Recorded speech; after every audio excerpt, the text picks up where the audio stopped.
नमस्ते इंडिया। मैं हूं आपका होस्ट और दोस्त फरहान रशीद और आप इस समय देख रहे हैं हमारा YouTube channel national power TV. दोस्तों, आज 10 अगस्त 2023 है। आज थर्सडे है। कल 9 अगस्त 2023 को अपडेट आपको मैंने ऑलरेडी दे रखी है कि कल अच्छा दिन था हमारा। कोर्ट में पहले हियरिंग जो है 2 सितंबर को तारीख आगे बढ़ाई गई थी। फिर हिस्ट्री में पहली बार ऐसा हुआ है कि कोर्ट रीओपन हुआ आईएमए के इन्वेस्टरों के दबाव की वजह से। और रीओपन होने के बाद जो है अपडेट तो आपको मिल चुकी है कि कोर्ट में जो है फार्मूला पेश हुआ कि कैसे लोगों को इन्वेस्टरों को पैसा दे देना चाहिए।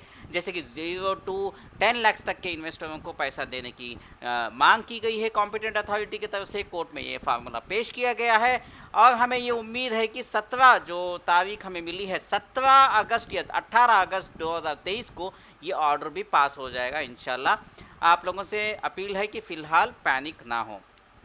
अब बात आती है एक और खबर की। आज 10 अगस्त 2023 को हिंदू न्यूज़ पेपर में एक जो न्यूज़ छपी हुई है वो ये है कि आईएमए ज्वेलर्स जो शिवाजी नगर आईएमए ज्वेलर्स की आईएमए गोल्ड की जो शोरूम है शिवाजी नगर में, उस शोरूम में कुछ जो है चीज़ें सीज की गई थी कॉम्पिटेंट अथॉरिटी के द्वारा। वो आइटम जो है चोरी हो चुका है। अब बात यह है, इसमें कुछ अच्छी खबर भी है कुछ बुरी खबर भी है। सबसे पहले मैं बुरी खबर बता देता हूँ। बुरी खबर यह है कि वो जो आइटम्स हैं, जितने भी आइटम्स वहाँ पे चोरी हुए हैं, वो कुछ कॉपर के वायर्स बताया जाता है और कुछ गुजरी के आइटम्स बताया जाता है। कुल मिला के इसकी वैल्यू कुछ 10,000 रुपये की बताई जाती है। ये एक साइड की बात है। और दूसरी साइड की बात ये है, खुशखबरी ये है कि सिर्फ 10,000 ना कि कोई करोड़ों का जो है चोरी हुआ है। अब बात ये आती है कि कुछ लोग पैनिक हो रहे हैं कि आईएमए का जो ज्वेलरी गोल्ड है जो सीज किया था कॉम्पिटेंट अथॉरिटी ने, वो क्या हुआ, क्या वो भी चोरी हो गया? ये कुछ हुआ नहीं है, ये सेफ कस्टडी में होता है। इतनी बेवकूफ़ नहीं है कॉम्पिटेंट अथॉरिटी, वो अलग ही लॉकर्स में रखा जाता है। अल्हम्दुलिल्लाह वो सेफ़ है, उसमें कोई शक नहीं है। आप ज़्यादा परेशान होने की ज़रूरत नहीं है। हाँ, ये बात है कि ये जो चोरी हुई है 8 अगस्त 2023 को बताया जाता है। मुझे ऐसा लग रहा है, शक हो रहा है चोर मंसूर खान के ऊपर कि 8 अगस्त 2023 को फरहान रशीद की टीम जो है आईएमए के इन्वेस्टर्स जितने भी लोग हैं जो फरहान रशीद से प्यार करते हैं, जो फॉलो करते हैं, वो लोग 8 अगस्त 2023 को बेंगलुरु में कुछ हंगामा करने वाले थे, कुछ जलवा दिखाने वाले थे। लेकिन सामने से हमें कुछ अश्योरेंस मिलने की वजह से हमने कुछ हंगामा नहीं किया, वो अच्छी बात है। लेकिन मुझे ऐसा लग रहा है मंसूर खान ने जानबूझ के चोरी करवाई होगी ताकि जो है ये इल्ज़ाम आईएमए के इन्वेस्टरों के ऊपर डाल दी जाए। क्योंकि 8 अगस्त 2023 जो है और इस तारीख को हम हंगामा करने वाले थे। अगर उसी तारीख को ये चोरी हुई है तो इत्तेफाक इतना बड़ा हो ही नहीं सकता है। तो ये बात हो गई एक तरफ की बात। अब आते हैं लीगल पॉइंट के ऊपर। देखिए दोस्तों, मैं आपको सबसे पहले एक बात बता देना चाहता हूँ। मैं यहाँ पे किसी को जो है बदनाम करने के लिए ये वीडियो नहीं रिलीज़ कर रहा हूँ, ना किसी को डिस्करेज करने के लिए, ना ही मैं किसी को जो है किसी के नाम लूँगा, ना मैं किसी को जो है यहाँ पे नीचे गिराना चाहता हूँ। मेरा मकसद जो है तमाम आईएमए के इन्वेस्टरों को उनका हक हलाल का पैसा मिल जाए। अब ये है कि कभी मेरे से अल्लाह काम ले लेता है, कभी किसी और से काम ले लेता है, किसी और से काम ले लेता है। किसको पता है कि किसकी नेकी काम आएगी, किसकी मेहनत जो है रंग लाएगी, किसकी मेहनत से पैसे जो है आईएमए के इन्वेस्टरों को मिल जाएंगे। इसलिए मैं सोचता हूँ कि मैं होता कौन हूँ दूसरों को रोकने के लिए। इसी वजह से मैं जो है किसी को रोकने के लिए तो ये वीडियो नहीं बना, हाँ कुछ सलाह देने के लिए वीडियो ये ज़रूर बना रहा हूँ। अब सलाह क्या है, मुझे ये पता चला है कि कुछ एसोसिएशन वाले लोग जो है इकट्ठा हो करके एक प्राइवेट अपना खुद का एडवोकेट रखेंगे, एक लॉयर रखेंगे, एक प्राइवेट लीगल टीम बनाएंगे और वो लीगल टीम जो है हमारा केस आईएमए के इन्वेस्टरों के बिहाफ पे जो है केस जो है कोर्ट में लड़ेगी। अच्छी बात है, बहुत खुशी की बात है। अब बात ये आती है कि कानून के हिसाब से एसपीपी यानी कि स्पेशल पब्लिक प्रोसिक्यूटर हमारा एडवोकेट है। आईएमए के इन्वेस्टर जितने भी विक्टिम्स हैं, जितने भी लोग आज पैसों के लिए इंतज़ार कर रहे हैं, उनका ऑलरेडी एडवोकेट जो है कॉम्पिटेंट अथॉरिटी के ज़रिए अपॉइंट किया गया है, वो है एसपीपी यानी कि स्पेशल पब्लिक प्रोसिक्यूटर। वो हमारे लिए ही जो है वो डेडिकेटेडली काम करते हैं, हमें इंसाफ दिलाने के लिए उनको जो है अपॉइंट किया जाता है। तो ऐसे हालात में जो है कॉम्पिटेंट अथॉरिटी जब काम कर रही है और एसपीपी जो है ऑलरेडी मौजूद है सिस्टम पे, प्राइवेट एडवोकेट को रखने के लिए कोर्ट फर्स्ट ऑफ ऑल इसको लीगल सिस्टम में अलो नहीं कर सकती। इसका कोई ऐसा कोई खास लीगल ऑप्शन नहीं है जहां पे आप प्राइवेट एडवोकेट को अंदर स्पेशल कोर्ट के अंदर घुसा सकते हैं। हाँ, ये ज़रूर है कि कर्नाटका की हाई कोर्ट के अंदर आप कॉम्पिटेंट अथॉरिटी या स्पेशल पब्लिक प्रोसिक्यूटर के ऊपर हमें कॉन्फिडेंस नहीं है, वो अच्छा काम नहीं कर रहे हैं, इनके ऊपर हम तहमत लगा सकते हैं, इनके ऊपर हम इल्ज़ाम लगा के केस डाल सकते हैं, इनके खिलाफ केस डालने के लिए एक प्राइवेट एडवोकेट की ज़रूरत पड़ती है। अब मैं आपको जो बताने जा रहा हूँ, एडवोकेट अगर हम हायर कर रहे हैं तो सबसे पहले तो पहला पॉइंट रूल्ड आउट है कि आईएमए के इन्वेस्टर्स की जो लड़ाई है उसको लड़ने के लिए हम एडवोकेट को हायर करेंगे और उसको जो है कोर्ट के अंदर घुसाएंगे, तो ये बेबुनियाद है, ये कोई पॉसिबल है ही नहीं है। आप करोड़ों का खर्च कर दो, ये लीगल सिस्टम में अलाउड ही नहीं है, क्योंकि SPP special public prosecutor IMA के इन्वेस्टरों के लिए या कोई भी कंपनी पोंजी कंपनी के लिए गवर्नमेंट का एडवोकेट रहता है, वो हमारा केस लड़ता है।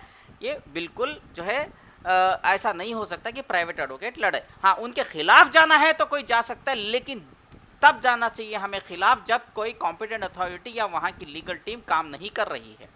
तो आप लोगों को मैं ये बता देना चाहता हूँ, यहाँ पे इसको रूल्ड आउट कर देते हैं। अब दूसरी बात ये है कि एक और बात सामने आई है, चलिए ठीक है, अभी उसमें हम कॉम्पिटेंट अथॉरिटी का काम नहीं कर रही है, उनको प्रेशर डालने के लिए एक लीगल टीम हायर कर लेते हैं और प्रेशर डालने के लिए हाई कोर्ट में एक पिटीशन इनके अगेंस्ट में डाल देते हैं, चलिए मान लेते हैं, उसको साइड पे रखिए, उसमें मैं ज़्यादा डिबेट पे नहीं जाना चाहता।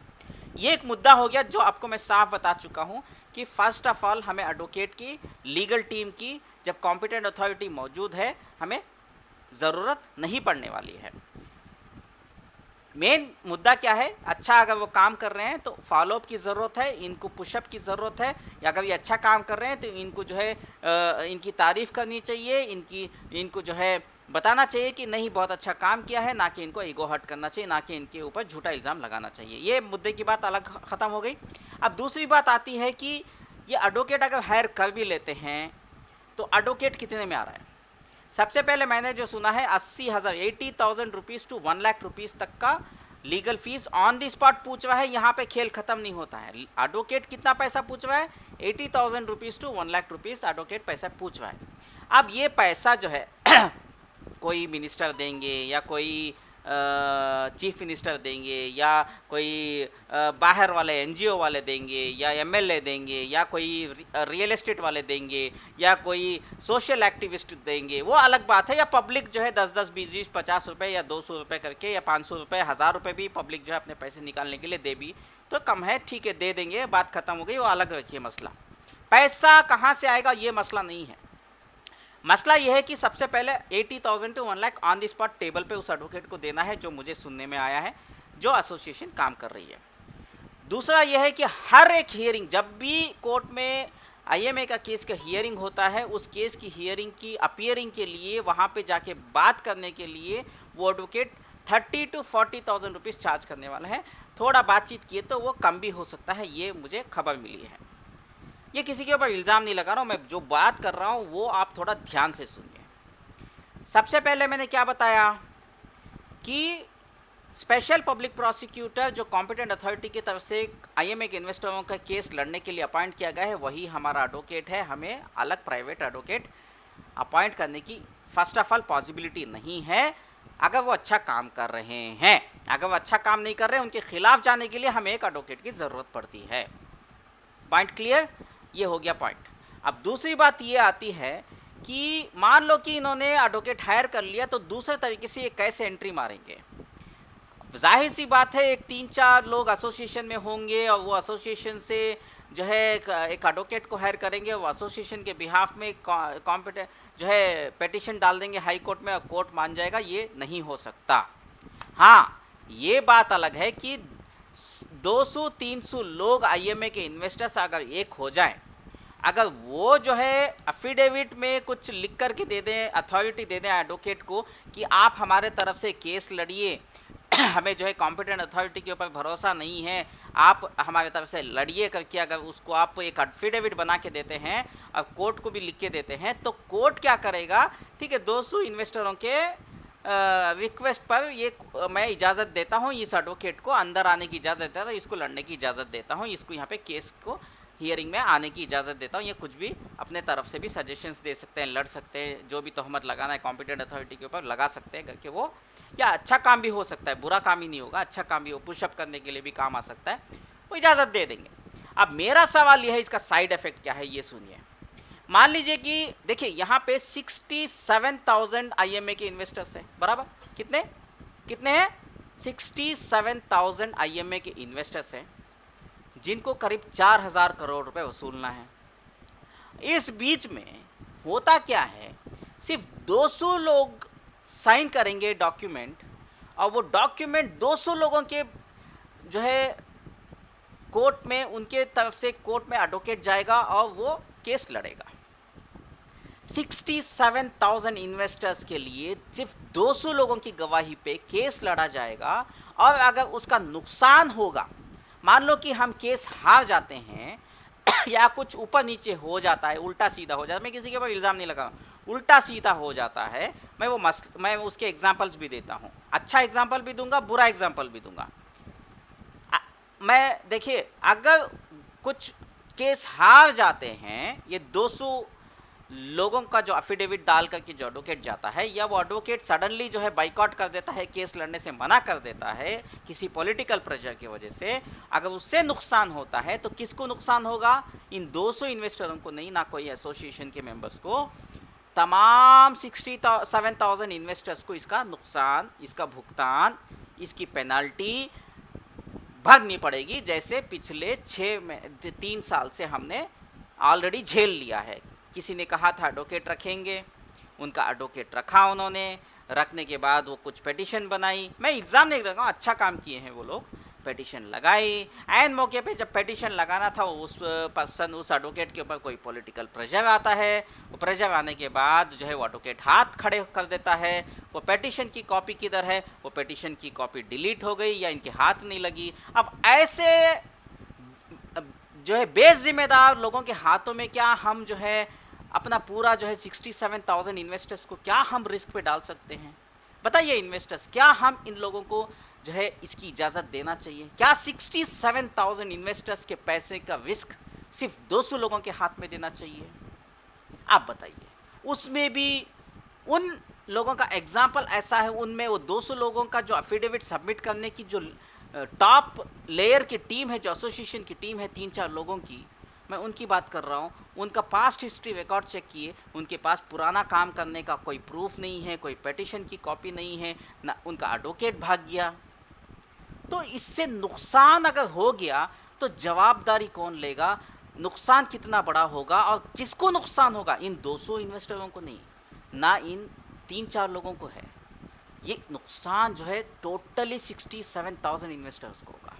हाँ आप बताएंगे कि अगर फ़ायदा होगा तो 67,000 इन्वेस्टर, अल्हम्दुलिल्लाह, कोई शक नहीं है। बट क्या ये मुमकिन होगा? क्योंकि कोर्ट में तारीख पे तारीख आएगी, डेट पे डेट आएगी, आज 80,000 या 1,00,000 रुपये आप कोर्ट एडवोकेट को दे देंगे बस फाइल हाथ में ऐसे लेने के लिए।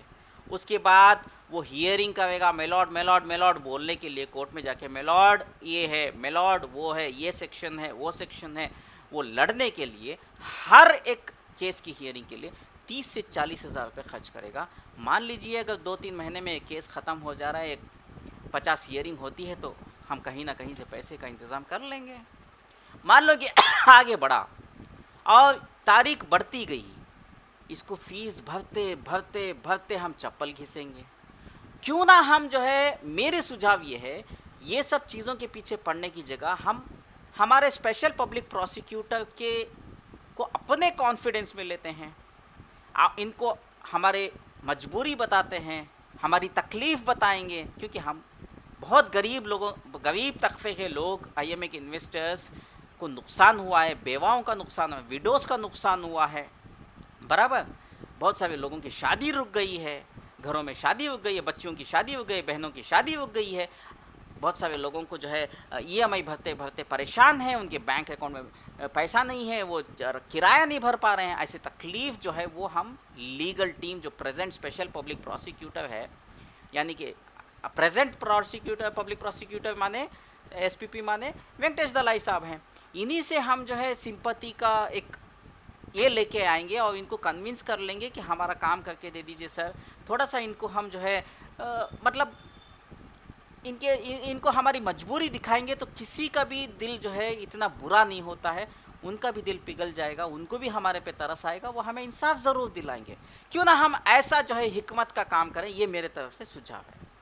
दूसरा सबसे बड़ा नुकसान जो हो सकता है, ये आप पहले ये पॉइंट नोट करिए, मैं ये इल्ज़ाम नहीं लगा रहा हूँ, हो सकता है मान लीजिए कि ये 200 लोग, जितने भी लोग अफिडेविट कोर्ट में सबमिट करने वाले हैं एक एडवोकेट को लेकर के, ये 200 लोग अगर मान लीजिए कि खुदा ना खास्ता, मैं ऐसा होगा करके नहीं कर रहा हूँ, खुदा ना खास्ता इनका 1-1 करोड़ 2-2 करोड़ का पैसा है, खुदा ना खास्ता ये लोग मंसूर खान के साथ हाथ मिला लें और कह दें कि हम 200 लोगों का पैसा तुम दे दो, हम ये केस विड्रॉ कर लेंगे, हम आगे नहीं बढ़ेंगे। अगर ऐसा उन्होंने कुछ डील अंदर से अंदर कर लिया, मैं ये नहीं कह रहा हूँ कि वो लोग ऐसा करेंगे, उनका ईमान पक्का है, वो मंसूर खान की तरह धोखेबाज नहीं है, कोई भी हो, मैं किसी का नाम नहीं ले रहा हूँ, एक मसलन के तौर पे मैं ले रहा हूँ, मैं बता रहा हूँ, मैं किसी के ऊपर इल्ज़ाम नहीं लगा रहा मेरे भाइयों बुजुर्गों दोस्तों। और कोई अगर अपने पर्सनल लेवल पे ले रहा है प्लीज़ मुझे माफ़ करिए, मैं सिर्फ समझाने की कोशिश कर रहा हूँ। मान लीजिए कि ये लोग मंसूर खान के हाथों बिक गए,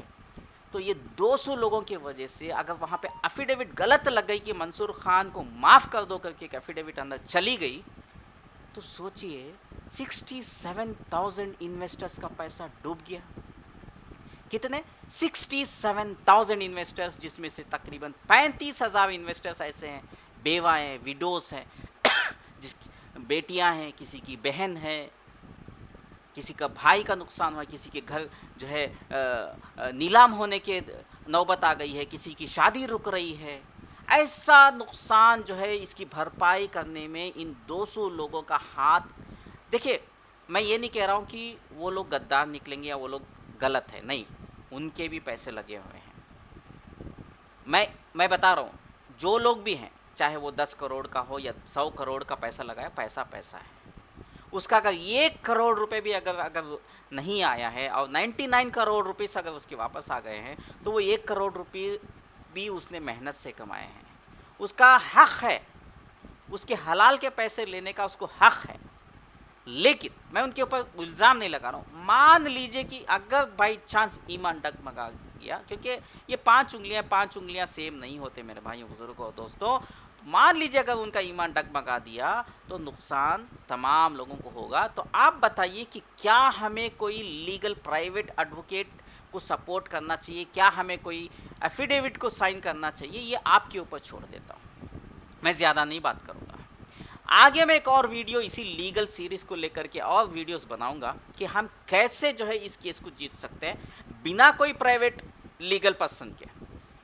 हमारे स्पेशल पब्लिक प्रोसिक्यूटर से ही हम जो है, उन पे हमें बहुत भरोसा है, वो अच्छे हैं, मैंने खुद बात किया है, उन्हीं से हम काम ले लेते हैं इंशाल्लाह। बहुत बड़ी मुश्किल से मुझे उनका एक्सेस मिला है, डायरेक्ट मेरी बातचीत हो रही है लीगल टीम के साथ। क्यों ना हम इन्हीं से बात करके हमारी परेशानी जो है बता करके जो है इनको पुश करके हमारा काम लिया जाए। अभी तक मेरे पास डायरेक्ट लीगल टीम की जो है एक्सेस नहीं थी बट दूसरा प्रेशर डाल रहा था। अभी मेरे पास लीगल टीम खुद बात कर रही है और वो कह रहे हैं कि हम पब्लिक को पैसा दिलाएंगे। बहुत अच्छा बात कर रहे हैं और बहुत अच्छा काम भी कर रहे हैं, मैंने पेपर भी पढ़ा। हकीकत में ये है कि मैं लॉ स्टूडेंट तो हूँ नहीं फर्स्ट ऑफ ऑल, लेकिन पढ़ा लिखा ज़रूर हूँ, और ये मैं 7-8 सालों में कानून की जो है, मैं हो सकता है मैंने लॉ पढ़ा नहीं है, हो सकता है मैंने एक LLB की डिग्री नहीं हासिल किया है, लेकिन मैंने किताबें पढ़े हैं। यकीन मानिए मेरे भाइयों बुजुर्गों और दोस्तों, इस 5-6 सालों में IMA के इन्वेस्टरों के लिए मैंने पूरे किताब, जितने भी किताब हैं जो स्पेशली KPID एक्ट या ये पैसों को लेकर के जितने भी लॉस हैं, हम पैसे कैसे रिकवर करना है, कानून में कैसे जो है हम किस तरीके से दलील पेश करना है, कैसे हमें केस लड़ना है, ये हर चीज़ जो है बिल्कुल जैसे एडवोकेट पढ़ता है, बनता है पढ़ने के बाद पास करके। मैं पास नहीं हुआ क्योंकि मैंने एग्ज़ाम नहीं लिखा, लेकिन मैं पढ़ा हूँ लीगली, सब ऑप्शंस मैंने पढ़ा है, बहुत मेहनत की है, दिन रात मैंने पढ़ा है और मैंने कानून बहुत अच्छे से समझ लिया है। आप थोड़ा सा इतना सा मेरे पर भरोसा किया इतने साल, बीच में थोड़ा सा गड़बड़ हो गई, एक तो मेरी तबीयत की वजह से और दूसरा जो है कोई दूसरे एसोसिएशन वाले अपना खुद का एडवोकेट रखते बोले, मैंने कहा अच्छी ठीक है, मैं पीछे हट गया, कदम हटा लिया, मैं बीच में नहीं आया, उनके बीच में बिल्कुल नहीं आया था, 6-7 महीने में आया ही नहीं कम से कम। उस बीच में ये लोग क्या काम किए आपको स्टोरी पता है, मैं उनको बदनाम नहीं करना चाहता। खैर वो भी अच्छे लोग हैं, उनका भी पैसा लगा हुआ है, मैं उनको भी जो है गलत नहीं बताऊंगा, उनके पैसे हैं, उनके हक हलाल के पैसे हैं, उनके घर वाले परेशान हैं, उनसे भी मैं माफ़ी चाहता हूं। किसी की तस्वीर डाल के ऐसे बोलना नहीं चाहिए, मैंने तस्वीर डाल के मुझे मजबूरन बोलना पड़ा क्योंकि 67,000 इन्वेस्टरों की जिम्मेदारी मेरे ऊपर है। मैं सिर्फ 5-10 लोगों को जो है के लिए मैं बाकी के लोगों को रिस्क में नहीं डाल सकता था, इसलिए मजबूरन मुझे किसी की तस्वीर हमारे इस YouTube चैनल पर डालनी पड़ी। अगर उनको कोई तकलीफ़ हुई है मुझे माफ़ कर दीजिएगा। किसी को भी मुझे बदनाम करने का कोई हक़ नहीं है, किसी को भी मैं बदनाम करना मेरा मकसद नहीं था, फिर भी मजबूरन मुझे करना पड़ा। तो आप पब्लिक से आजीज़ाना गुजारिश है, हम जो है इसको public prosecutor, special public prosecutor के साथ कॉन्फिडेंस में लेके, कॉम्पिटेंट अथॉरिटी को कॉन्फिडेंस में लेके, जो है गवर्नमेंट को कॉन्फिडेंस में लेके जोश से नहीं हिकमत से काम लेंगे, जहाँ पे हम जो है पैसे भी खर्च नहीं करने। सबसे बड़ा मसला ये है कि पैसे इकट्ठा कैसे करने हैं, क्या पब्लिक से पैसे लेने हैं, क्या एमएलए से लेने हैं, क्या मिनिस्टर से लेने हैं, या किसी एनजीओ से लेने हैं, या कहीं और से लेके आने हैं, क्या किसी मतलब ये झंझट ही नहीं है ना। हमें पैसे की ज़रूरत से ज़्यादा हिकमत की ज़रूरत है, हिकमत से काम लेना चाहिए। और हमारी यूनिटी, एक आवाज़ पे अगर हर एक आईएमए के इन्वेस्टर जो है सड़क पर आने के लिए कभी भी ज़रूरत पड़ेगी प्रेशर डालने के लिए, अगर वो तैयार हो गया, वो ये ठान लिया कि नहीं हम पैसे लेकर ही रहेंगे, जब भी फरहान रशीद बोलता है कि यहाँ आओ फलानी जगह, हम जो है थोड़ा सा हम जो है अपनी नाराज़गी जताएंगे, अपना गुस्सा दिखाएंगे, अगर वो तैयार होकर वहाँ पे आ गए, इसके लिए बस तैयार हो जाए। देखिए तैयारी इंपॉर्टेंट है। पिछली बार लाइव एग्जांपल है, मैंने सिर्फ आपको बोला तैयार रहो, हमने कोई प्रोटेस्ट नहीं की, कोई मीटिंग नहीं की, लेकिन नतीजा उसका रिजल्ट क्या था। ऐन मौके पे मैं बोला कि पीछे हट जाओ, रीज़न ऊपर से कॉल आया था, कॉल आया, प्रेशर पड़ा कॉम्पिटेंट अथॉरिटी के ऊपर, काम हुआ, हमारा जो है जो फार्मूला रुका हुआ था कोर्ट में पेश नहीं हुआ था वो पेश हुआ, तो पूरी की पूरी आईएमए की जो है स्पेशल ऑफिसर की टीम वहाँ पे मौजूद थी, काम हुआ, बस इतना ही काम है। हमें काम क्या करना है, सोना नहीं है, हमें बस जागते रहना है। इसी उम्मीद के साथ आप लोग जो है सोएंगे नहीं, जागते रहेंगे। अपनी जब तक आपका एक एक रुपया नहीं आएगा, अपनी नींद हराम करने के लिए तैयार हो जाइए, आप मेरा साथ दीजिए। इंशाल्लाह आगे की लड़ाई हम जो है जोश से नहीं, ना किसी मतलब अलग तरीके से लड़ेंगे, जहाँ पे पॉसिबिलिटीज़ कम है, जहाँ पे हारने के चांसेस कम हैं, जहाँ पे किसी लीगल टीम जो है किसी और के हाथों बिकने के चांसेस ज़्यादा हैं। ऐसा रिस्क लेने से अच्छा है हम जो है हिकमत से, बहुत ही होशियारी से सब एक हो कर के आगे बढ़ेंगे। सब लोगों को दावत है, कोई दुश्मन मेरा नहीं है। हाँ, अगर मेरी ज़्यादा दुश्मनी है तो अलग है, लेकिन ये आईएमए इन्वेस्टर्स तमाम हमारे मीम भाई और बहनें हैं, कुछ गैर मुसलमान भाई बहनें भी हैं, हिंदू भी हैं, क्रिश्चियंस भी हैं, जैन्स भी हैं, वो लोग भी हैं, नहीं बोल के नहीं, वो भी हमारे ही भाई बहन हैं। सब लोगों के लिए हम हक़ के लिए लड़ेंगे, एक होकर के लड़ेंगे। हम तमाम गिले शिकवे, एक दूसरे की डिफरेंसेस यहीं पे भूल जाएंगे, इस उम्मीद के साथ कि तमाम लोग, क्योंकि ये पब्लिक मैटर है, लोगों का मैटर है, और कोई भी ये नहीं कहना चाहिए कि आप क्यों आते हो, आप कोर्ट मत आइए, ये नहीं कहना चाहिए, क्योंकि सबका हक होता है, सबके पैसे लगे हुए हैं। कोई भी कोर्ट आया जाया कर सकता है, कोई भी कोर्ट कॉम्पिटेंट अथॉरिटी जा सकता है, वो एक इंडिया का सिटीज़न है, उसके खुद के पैसे जो है वहाँ पे वो लगा वो के लिए वो जा रहा है। तो अगर किसी का भी पैसा जो है आईएमए में लगा हुआ है, अगर वो कॉम्पिटेंट अथॉरिटी जाता है या कोई केस की हियरिंग के लिए जाता है, हाई कोर्ट जाता है, कहीं पे भी जाता है, उसको पूरा कानून इसकी इजाज़त देता है, उसको जो है इंडिया का कॉन्स्टिट्यूशन उसको इजाज़त देता है, कोई रोकना नहीं चाहिए। इस उम्मीद के साथ कि आगे हम जो है अपने दीन भाई जो है एक हाथ मिलाएंगे, इस उम्मीद के साथ जो है इस वीडियो को यहीं पे ख़त्म कर रहा हूँ। वीडियो बहुत लंबा गया है, तकरीबन 24-25 मिनट का वीडियो गया है, माफ़ी चाहता हूँ। फ़िलहाल आप इस वीडियो को खूब वायरल करें, आपसे गुजारिश है कि ये वीडियो शेयर करना ज़रूरी है। देखिए ये वीडियो अगर आप शेयर नहीं करेंगे नुकसान ज़्यादा होंगे, इससे आपको फ़ायदा कुछ नहीं होगा। कोई कहेगा कमेंट में कि फरहान रशीद पैसे कमाने के लिए वीडियो बनाया है, उनके लिए मैं जवाब दे दूं, पैसे कमाने के लिए फरहान रशीद को अगर वीडियो बनाना है, उसे IMA की वीडियो बनाने की ज़रूरत नहीं है। किसी और मुद्दे पे वो बात कर सकता है, मोदी को गाली दे के भी वीडियो बना देगा तो भी छप्पड़ फाड़ के वीडियो वायरल हो जाएगी, 1 लाख 2 लाख व्यूवर्स आ जाएंगे। इसमें तो 3-4 हज़ार या 5 हज़ार, ज़्यादा से ज़्यादा 10 हज़ार व्यूवर्स आते हैं। तो पैसा, सिर्फ पैसा कमाना मकसद नहीं है, लोगों को इंसाफ दिलाना मेरा मकसद है। तो आप लोग अगर कमेंट कर रहे हैं, आपका शौक़ है, आपका पेशा है, आप करिए, मुझे उससे कोई एतराज़ नहीं है। इंशाल्लाह दुआ में याद रखिए। और लाइक तो बनता है इस वीडियो को, क्योंकि बहुत मेहनत से, बहुत सोच समझ के वीडियो बनाया है, बहुत समझदारी के साथ ये वीडियो बनाया है। लाइक ज़रूर करिएगा और कमेंट्स में ये ज़रूर बताइए जो मैंने पॉइंट्स बताए इसमें कितनी सच्चाई है, क्या मेरे पॉइंट्स वैलिड हैं या नहीं हैं। दुआ में याद रखिए। अल्लाह हाफिज़। आपका फरहान रशीद, शुक्रिया।